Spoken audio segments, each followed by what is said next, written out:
बाबा विश्वनाथ की कृपा हुई। मार साहब श्री रमेश चंद्र जी कौशल, पत्नी श्रीमती राम दुलारी जी कौशल, कौशल परिवार देवास,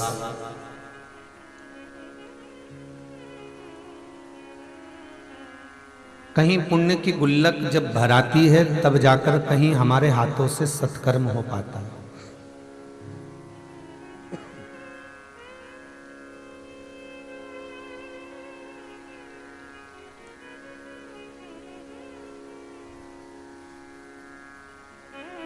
और एक जन्म का पुण्य नहीं है, कई जन्मों का हमारा पुण्य जब एकत्रित होता है और वो पुण्य एकत्रित होकर जब पुण्य की गुल्लक को जब फोड़ा जाता है तब जाकर कौशल जी, जैसे आप शिव महापुराण की कथा करवा रहे हो, ऐसी जिंदगी में कोई एक पुण्य सत्कर्म हो पाता।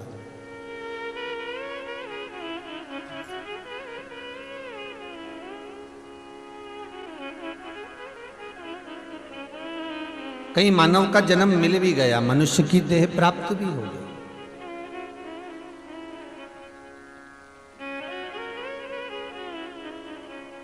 पर हमने संपूर्ण जीवन मानव की देह मिलने के बाद भी जो हमारा मानव का जो शरीर है, कई लोग ऐसे मिले जिन्होंने ऐसे ही गवा दिया।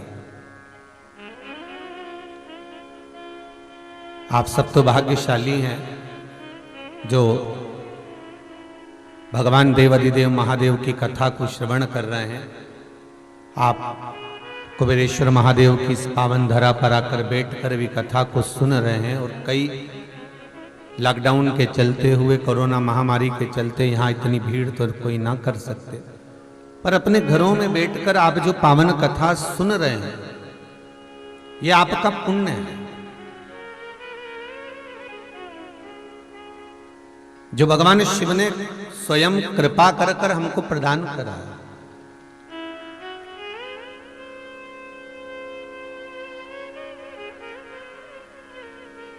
कितने मानव की योनियां, मनुष्य देह कितनी योनियां काटने के बाद हमें बड़ी मुश्किल से प्राप्त हुई, और वो मुश्किल से मिलने के बाद भी हम अगर भगवान की भक्ति में नहीं रम पाए, हम भगवान की कथा में नहीं पहुंच पाए, हम भगवत चरणारविंद के रस तत्व तक नहीं ज्ञात कर पाए, तो हमारा जीवन व्यर्थ है। हम वो जीवन किसी काम का नहीं है।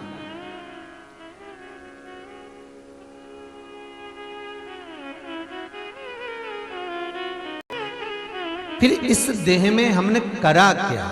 ये मानव का जो शरीर मिला, ये मनुष्य की जो देह मिली, तो फिर हमने इसको पाकर किया क्या? बस एक काम किया कि कोरा कोरा कागज काली काली शाही, 10 को 20 कियो, दयालु मैंने अवगुण बहुत कियो। इस संसार सागर में, भव सागर में हमारा जो जन्म हुआ है, इस मानव की देह जो हमें प्राप्त हुई है, मनुष्य की देह जो हमें मिली है, इस संसार सागर में, भव सागर में जो हम जन्मे हैं, इस संसार सागर में जो हमारा जन्म हुआ है, 21,600 श्वास जो मनुष्य को प्रतिदिन मिल रही है, ये भगवान का गिफ्ट ही तो है कि वो प्रतिदिन हमको प्राप्त हो रही है, प्रतिदिन हमें मिल रही है। और वो 21,600 श्वास जो मनुष्य के शरीर से प्रतिदिन निकल रही है, वो धीरे धीरे घटती चली जा रही है, वो धीरे धीरे समाप्त होती चली जा रही है।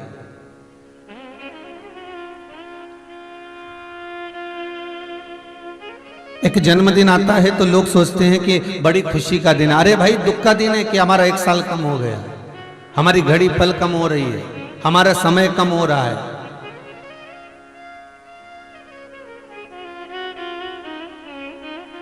हमारी श्वासें जो भगवान ने दी है, 21,600 श्वास जो भगवान दे रहा है, उसके काउंटिंग में, उसकी हिसाब में गिनती जा रही है, और हमारा समय अब कम होता चला जा रहा है। पर हम उस समय का भान करें, हम उस समय को आनंद में जिए, हम उस समय का स्मरण करें। 3.5 करोड़ रोम छिद्र ये मनुष्य के शरीर में है, एक एक रोम छिद्र क्यों दिया? अरे जरा विचार तो करो कि जिस समय पर भगवान कृष्ण दौड़कर जा रहे हैं द्रौपदी के दरवाजे पर, तो इतने में सत्यभामा जी ने पूछ लिया रुक्मणी से, ए रुक्मणी जी ये तो बताओ कि हमारा कृष्ण बार बार दौड़कर ये द्रौपदी के दरवाजे पर क्यों पहुंच जाता है?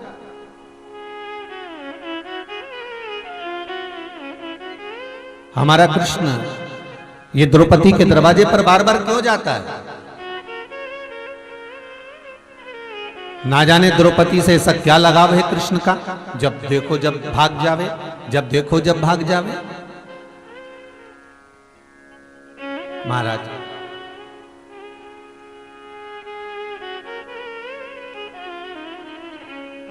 रुक्मणी ने सुना कि नहीं सुना, पर मेरे भगवान ठाकुर ने, मेरे कृष्ण ने, मेरे सांवरिया ने, मेरे मुरलीधर ने, मेरे गोवर्धन ने सुन लिया। और आज भगवान जाते जाते बोले, अरे रुक्मणी सत्यभामा, मैं द्रौपदी के घर जा रहा हूं, तुम चल रही हो क्या? इतने में सत्यभामा जी रुक्मणी जी से बोली, इससे अच्छा मौका कहीं नहीं मिलेगा, चलो इससे अच्छा मौका नहीं मिलने वाला, आज अपने को दिखा देना है, आज अपने को प्रस्तुत कर देना है उस द्रौपदी के सामने कि द्रौपदी आखिर क्या कारण है जो तू दौड़ दौड़ कर भगवान कृष्ण को बुला लेती है? हुआ क्या है ऐसा? दौड़कर भगवान क्यों चले जाते हैं, क्यों पहुंच जाते हैं, किस लिए जा रहे हैं, किस कारण से जा रहे हैं? ऐसा क्या है जो भगवान भाग कर द्रौपदी के दरवाजे पर पहुंच रहे हैं? जैसे ही भगवान पहुंचे, द्रौपदी केश बा रही थी, चोटी कर रही थी, बाल बा रही थी, कंघा कर रही थी।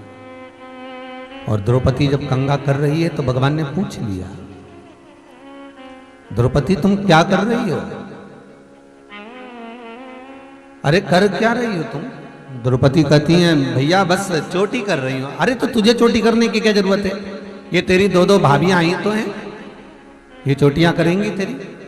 सत्यभामा जी ने मन में सोचा, बताओ भगवान कितना चतुर है, मेरे सामने सारी लाइन क्लियर करते जा रहा है, इससे बदला लेने का सबसे अच्छा तरीका बस यही है, जब मैं चोटी करने बैठूंगी, रिटर्न बढ़ा लो, जब मैं चोटी करने बैठूंगी, सत्यभामा जी विचार करती हैं, जब मैं इसकी चोटी करूंगी तब आज ऐसी चोटी करूंगी कि सिर पर एक बाल नहीं रहने दूंगी इसको, आज ऐसी चोटी कर देती हूँ, एक बाल ना रहने दूंगी इसको।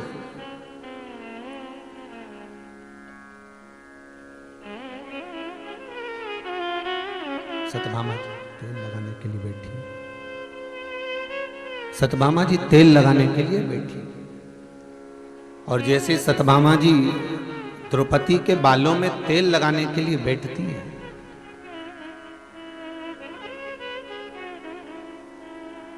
एक केश, एक बाल द्रौपदी के सिर का सत्यभामा जी ने तोड़ लिया। जैसी तोड़ा उसमें से आवाज आई, हे कृष्ण। फिर दूसरा बाल तोड़ा तो उसमें से आवाज आ रही है, हे कृष्ण।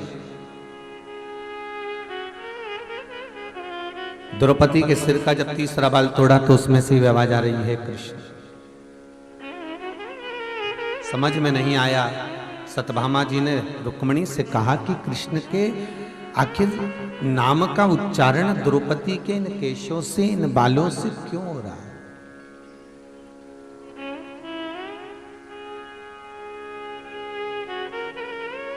भगवान कृष्ण पीछे से आकर बोले, अरे ओ सत्यभामा, तुम रुक्मणी जी से पूछ रही हो कि इस द्रौपदी के सिर के बालों में, रोमावली में कृष्ण का नाम क्यों निकल रहा है, कृष्ण का नाम क्यों आ रहा है, किस लिए, कारण क्या है? तब भगवान कृष्ण कहते हैं, अरे ओ सत्यभामा, पूरे विश्व में, पूरी दुनिया में, पूरी पृथ्वी पर मनुष्य के शरीर पर 3.5 करोड़ रोम छिद्र दिए गए हैं। वो केवल इसलिए दिए गए हैं कि एक दिन में तुम्हारे मुख से 3.5 करोड़ बार भगवान का नाम निकलना चाहिए।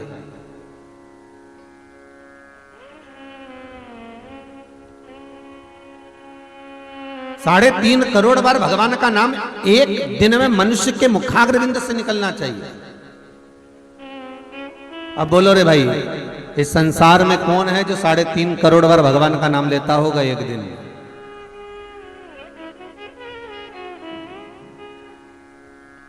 कौन होगा ऐसा जो भगवान का नाम 3.5 करोड़ बार लेता हो, 3.5 करोड़ बार भगवान का नाम का उच्चारण कर लेता हो?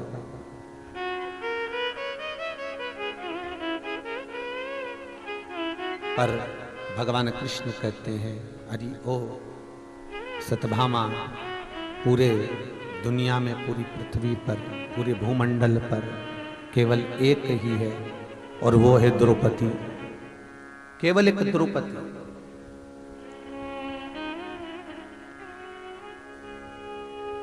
जिसकी हर श्वास में, हर पल, हर घड़ी, हर क्षण उसके मुखाग्रविंद से, उसकी रोमावली से, उसकी श्वासों से केवल भगवान का नाम ही निकलता है। हम कई बार एक माता जी ने प्रश्न किया है,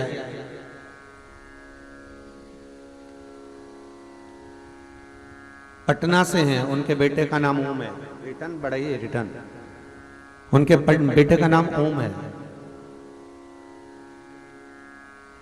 और पटना की रहने वाली हैं। माता जी, अगर आप कथा सुन रहे हो तो ध्यान से सुनिएगा। कहा, गुरुदेव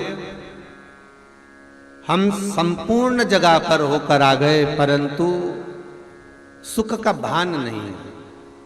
मेरा बेटा बीमार है और बहुत दुखी है, बहुत दुखी।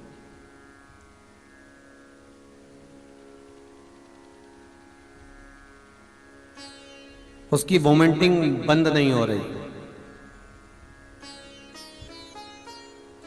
एक माता जी यहां बैठी है, रतलाम वाली आई हुई है। कहाँ है रतलाम वाले? जरा खड़े होइए, दोनों दोनों खड़े हो जाए।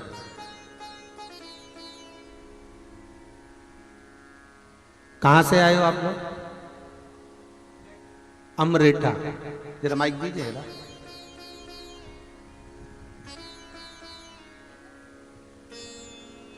ये वाला ले लो। हाँ दे दी। कहां से आए हो? आवाज चालू करो, उसको माइक चालू करो। अमलेटा रतलाम। अमरेठा रतलाम। रतलाम से कितना किलोमीटर पे? ये रतलाम से 9 किलोमीटर। 9 किलोमीटर। आपका बेटा जो 28 वर्ष का है ना? हाँ गुरुजी सही है। क्या तकलीफ थी उसको? सब दूर पूरी दुनिया में दिखाया है, सभी डॉक्टरों को बताया, रतलाम, गुजरात वगैरह सभी जगह, पर उसको दिक्कत होती थी कि सांस भराती थी, दमे की बीमारी थी, श्वास की बीमारी। कोई बोलता था साइनस है, कोई बोलता उसको कैल्शियम की कमी है, कोई बोलता क्या कमी है। फिर हमने बोला, गुरुजी आपकी कथा देख रहे थे हम लोग, उस कथा में रात्रि में अभिषेक का बोला था 9:20 पर। उस अभिषेक को रात्रि में हमने 9:20 पे करवाया बालक से। बालक के साथ साथ बालक को बोला गया था कि आपने बोला था कि तो ओम नमः शिवाय या महामृत्युंजय जप करे, तो उसमें महामृत्युंजय जप हाथों हाथ बालक बोलता जा रहा था। सब पत्नी उन्होंने, दोनों ने अभिषेक किया था, उन बच्चों ने नहीं। इन्होंने कितने बजे रात को करा? रात्रि 9:20 पे। 9:20 पर। उसके बाद उसको दवाई वगैरह सब धीरे धीरे उसको बंद कर दी। अभी आज की तारीख में उसका वजन पहले 43 किलो हो गया था और अभी बढ़ के 8 किलो वजन भी बढ़ा है और स्वस्थ है और दवाई भी बंद कर दी। आज इनके बेटे का फोन भी इनके पास आया और वो बोलता है, मम्मी गुरुजी को बोलिए, यही बोल रहा था ना? हाँ, गुरुजी को बोलो, प्रणाम करना मेरी तरफ से और बोलना कि गुरुजी ऐसा उपाय सबको ये केवल, बताइए। ठीक है, धन्यवाद, बैठिए आप लोग। ये केवल एक शिव ही कर सकता है। जहां दुनिया हार जाए,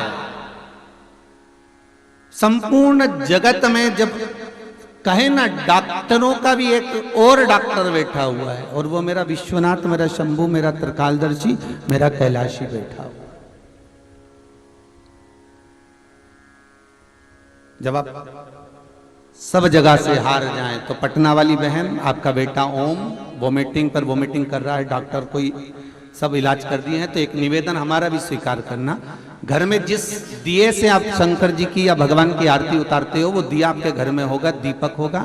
उस दीपक को पानी की बाल्टी में डाल दीजिए और पानी की बाल्टी में डालकर उस पानी से स्नान करा दो और बेलपत्री के पेड़ के नीचे उस बालक को बिठाकर शंकर जी पे चढ़ी हुई 7 बेलपत्र उसको खिला दो, श्री शिवाय नमस्तुभ्यम बोलकर।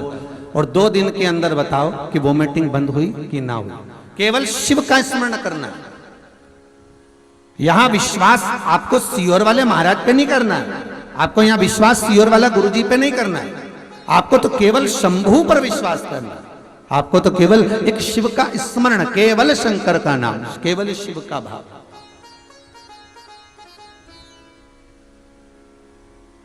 केवल एक शिव का स्मरण। विष्णु पुराण के भीतर दीपों का वर्णन किया गया है महाराज, कि कौन सा दिया किस जगह पर काम आता है और कौन सा दीप किस भाव में वर्णन किया जाता है। इससे पहले जो कथा हुई थी ऑनलाइन, उसमें दीपों का दर्शन भी कराया था कि इस दीप से ये फल की प्राप्ति है।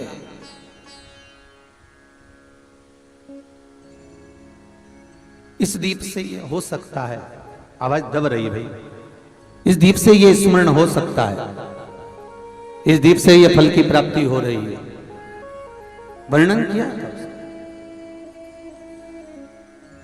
तो यदि विश्वास है शंकर पर, शिव अगर करुणा सागर है, त्रिकालदर्शी है और मनुष्य की देह मिली है, बड़ी मुश्किल से मिली, ये मानव का शरीर बड़ा मुश्किल से मिलता है और मिल गया तो इसका सदुपयोग में लगा। कहीं निंदा में नहीं, चुगली में नहीं, बुराई में नहीं, कपट में नहीं, छल में नहीं, छिद्र में नहीं, बेईमानी में नहीं, प्रपंच में नहीं, इसको हम भगवत स्मरण में समर्पित कर दें। जितना बन सके दुनिया से हटकर भगवान शिव का स्मरण करो। फिर निवेदन करूंगा, मित्रों के साथ रहो तो मित्र जैसे रहना, सखाओं के साथ रहो तो सखा जैसे रहना। जैसे मेरे भगवान कृष्ण जहां रहते थे उस भाव में रहते थे। युद्ध के मैदान में रहते हैं तो एक अच्छे युद्धशाल आनंदमय बनकर रहते हैं। अगर गोपियों के मध्य में रहते हैं तो गोपियों के सखा बनकर रहते हैं। मित्रों के साथ रहते हैं तो मित्रों के सखा बनकर रहते हैं। यशोदा के पास में रहते हैं तो कन्हैया बनकर रहते हैं। उनका जो भाव है वो हर जगह पर, इसलिए कहते हैं मेरा कान्हा ना जाने कितने भाव में रम जाता है। और आपसे भी निवेदन है कि आप मित्रों के साथ रहो तो वहां आपका अभिमान नहीं आना चाहिए, वहां दिखाना नहीं है आपको कि आप कितने करोड़पति, कितने धनपति, कितने वैभवपति हैं। आप धर्मपत्नी के साथ में रह रहे हो तो आप उसकी पति बनकर, उसके सामने आपको यह नहीं दिखाना कि मैंने कितना तेरे को प्रदान कर दिया, कितने नेकलेस, कितने हार, कितनी अंगूठी, कितना जेवर मैंने तुझे दिया है। ये हमें धर्मपत्नी को नहीं दिखाना। आप बच्चों के साथ रह रहे हो तो उनके जैसा बनकर रहना पड़ेगा। आप माता पिता के साथ रह रहे हो तो उनके जैसे छोटे बनकर रहना पड़ेगा। वो बड़े हैं उम्र में, आपको छोटा बनकर रहना पड़ेगा। आप बहनों के साथ रह रहे हो, भाइयों के साथ रह रहे हो तो उनके साथ में उसी तरह से व्यवहार करना पड़ेगा जैसे आप परिवार में रहते आए हो।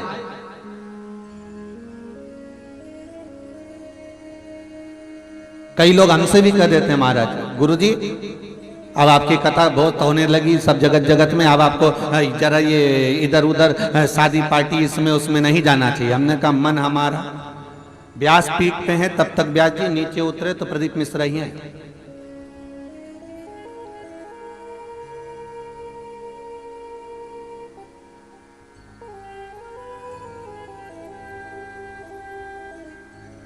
जिस समय जन्म लिया उस समय पर माता की गोद थी और परिवार था, ठीक है। मरेंगे उस समय पर पूरे विश्व के लोग भले कथा सुन रहे हैं, पर मरेंगे जब प्राण छूटेंगे तो क्या पूरे विश्व के लोग सियोर में मिलेंगे? अरे बोलो तो सही, नहीं, रहेंगे वही जिनके साथ में आज भी रह रहे हैं, वही मिलना है।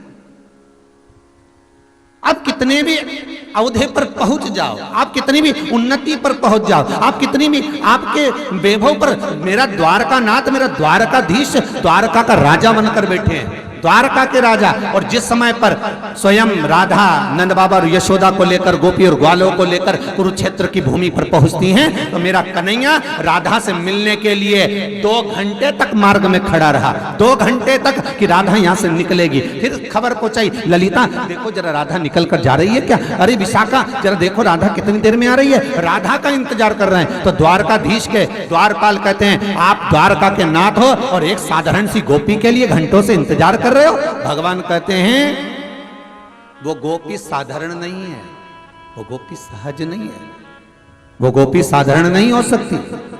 वो गोपी जो मेरे माता पिता का सेवा और संभाल कर रही है, वो गोपी सहज नहीं है, वो गोपी मेरे प्राण है।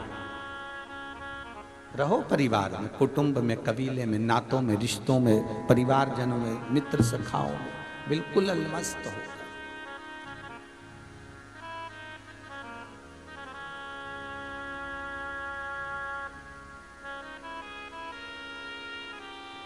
और यदि उनके साथ में आप आनंद में रह रहे हैं, अपनी जिंदगी जी रहे हैं, अच्छा दोस्त होना भी बहुत जरूरी है, अच्छे सखा होना भी बहुत जरूरी है।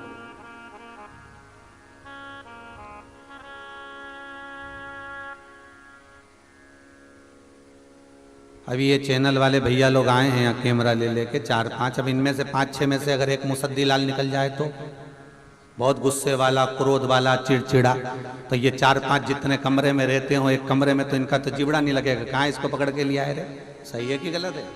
उसी तरह कोई ग्रुप बनाकर आप आए, 5-6 लोग आपके साथ में आप तीरथ करने जा रहे हो और एक ऐसा निकल जाए जो गुस्सा करे, चिड़चिड़ करे, क्रोध करे, तो सोचोगे भैया कहाँ इनके बीच में फंस गए, अच्छे खासे अपन 4 ही भले थे, क्या करना है। अरे 7 दिन तो 7 दिन, 1 घंटा निभाना मुश्किल पड़ जाए दादा, 1 घंटा मुश्किल, पर कोई अच्छा मिल गया, स्नेही, प्रेम भाव रखने वाला, आनंद भाव रखने वाला, बड़े चिदानंद वृत्ति में रहने वाला, तो वो समय मालूम नहीं पड़ता कि कहाँ कट गया, कहाँ निकल गया। मेरे शिव की कथा कह रही है, मेरे शंकर की कथा कर रही है, शिव महापुराण कर रही है। ये 24,000 श्लोकों का जो बाबा वेद व्यास जी महाराज ने रचना करी है, ये मेरे शंकर का जो अनुमोदन कर रहा है। ये शिव महापुराण मेरे शंकर का ही शिवलिंग है, ये शिवलिंग वर्णन कर रहा है, ये शिव पुराण वर्णन कर रही है कि जो मानव की देह मिली है, ये मानव का शरीर बड़ी मुश्किल से मिला है, और इस मुश्किल से मिले हुए शरीर को यूं नहीं गंवा देना है। हमारे प्राण जब निकले, क्योंकि ये कुल्हाड़ी, ये तलवार हमारे सिर पर लटकी हुई है, प्राण तो निकलना है, आज नहीं तो कल। बस अंतर इतना है कि तुम स्माइल देकर प्राणों को छोड़ो, चाहे रोकर प्राणों को छोड़ो।